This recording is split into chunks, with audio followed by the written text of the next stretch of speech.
Hello students, you are class 10th and today we shall read about the second lesson of civics, federalism and practice of federalism in India.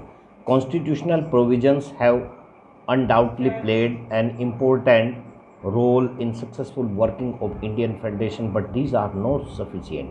The real credit for the successful working of Indian Federation should go to the nature democratic politics of the country. Because of this democratic tradition, we have learned to respect the diversity along with the true desire for living together.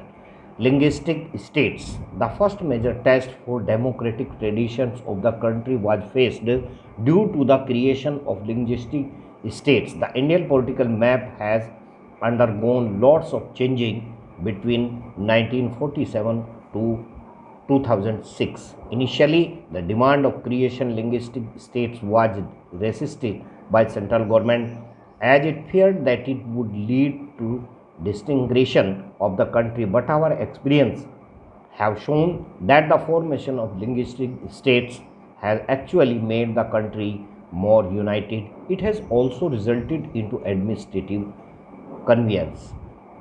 Language policy. The second major test for Indian Federation was the language policy. The Indian Constitution has deliberately avoided making any language as the national language of the country.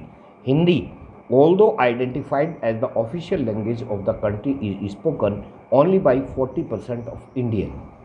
Apart from Hindi, there are 21 other languages recognized as scheduled language by the Constitution. According to the Constitution, the use of English as the official language was to stop in 1965.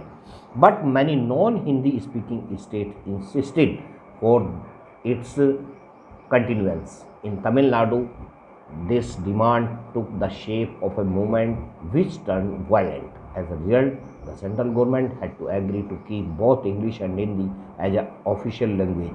The flexibility shown by Indian leaders helped our country in avoiding a kind of situation that had to large